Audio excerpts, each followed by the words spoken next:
नमस्कार। आज हम एक ऐसी कहानी की परतों को खोलेंगे जो सच में रोंगटे खड़े कर देती है। काली घाटी का रहस्य। हाँ। ये कहानी है 3 दोस्तों की, अजय, नेहा और समीर। ये लोग निकल पड़ते हैं उत्तराखंड की एक बदनाम घाटी, काली घाटी में ट्रैकिंग के लिए, और वो भी तब जब गांव वाले उन्हें बार बार चेताते हैं। हाँ, और ये चेतावनियां कोई मामूली नहीं थी। मतलब गांव वाले साफ कहते थे, रात में चीखें सुनाई देती है, जो गया वो लौटा नहीं। बिल्कुल। तो कहानी की शुरुआत से ही एक रहस्य और डर का माहौल बन जाता है। आपको लगता है कि कुछ तो गड़बड़ है यहाँ। सही कहा। तो शुरुआत में तो सब ठीक लगता है, खूबसूरत वादियां हैं, दोस्त उत्साहित हैं। एक पुराने खंडहर के पास उन्होंने डेरा डाला। हाँ, पहला दिन नॉर्मल ट्रैकिंग जैसा। लेकिन पहली ही रात चीजें थोड़ी अजीब होने लगती हैं। अजय को जंगल में वो चमकती हुई आंखें दिखती हैं। अब वो सोचता है कि कोई जानवर होगा। हाँ, टाल देता है उस बात को, पर वो पहला सिग्नल था शायद, है ना, कि यहाँ सब कुछ उतना सामान्य नहीं है। बिल्कुल। और ये जो डर का एहसास है ना, ये अगली रात और गहरा हो जाता है, जब नेहा को लगता है कि कोई उसका नाम पुकार रहा है। ओह, वो तो बहुत डरावना है।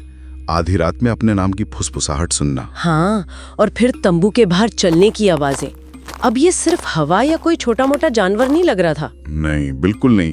ये डर को और ज्यादा पर्सनल बना देता है। हाँ, देखने से सुनने तक आ जाता है डर। और फिर मिलता है वो ठोस सबूत। वो खून से सना हुआ पुराना झोला अचानक से मिलता है, जैसे किसी ने रखा हो। हाँ, और उसके अंदर क्या था?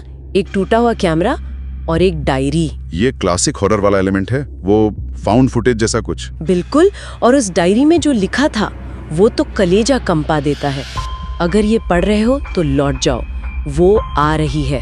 वो कौन है ये सवाल दिमाग में घूमने लगता है। यही, ये अज्ञात डर को जैसे एक पहचान देने की कोशिश है, जो उसे और भी भयानक बना देती है। अब उन्हें पक्का हो गया कि वो अकेले नहीं है। और इसके बाद तो डर का लेवल एकदम ऊपर चला जाता है। तीसरी रात समीर गायब। हाँ, अचानक गायब हो जाता है।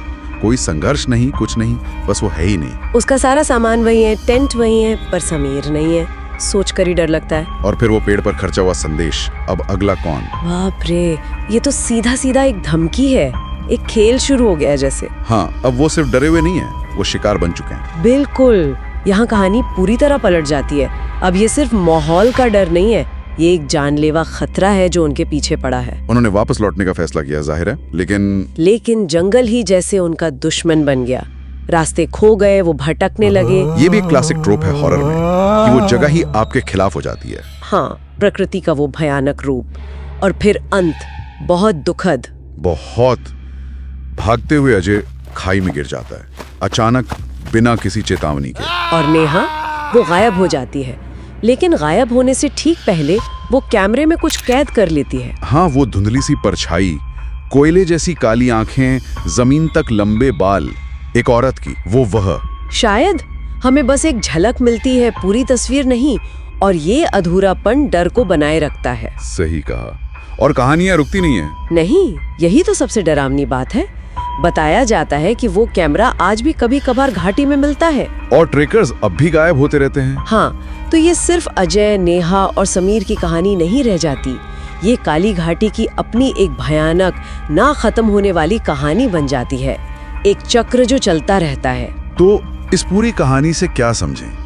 क्या ये सिर्फ एक डरावनी लोक कथा है, एक भूत की कहानी, देखी जगहों के खतरों के बारे में, या शायद प्रकृति की ताकत के बारे में जिसे हम समझते नहीं? हाँ, या फिर चेतावनियों को नजरअंदाज करने का नतीजा? ये सोचने वाली बात है ना, क्या काली घाटी में सच में कोई अलौकिक शक्ति है, या ये सब इंसानी डर, वहम और प्रकृति के अज्ञात खतरों का मिला जुला रूप है, जिसे कहानी में ऐसे दिखाया गया है? कहानी हमें कोई सीधा जवाब तो नहीं देती, और शायद यही इसका मकसद है, वो अनिश्चितता बनाए रखना, वो सवाल हमारे मन में छोड़ देना कि सच क्या है, अनदेखे में क्या छिपा हो सकता है, ये सोचने पर मजबूर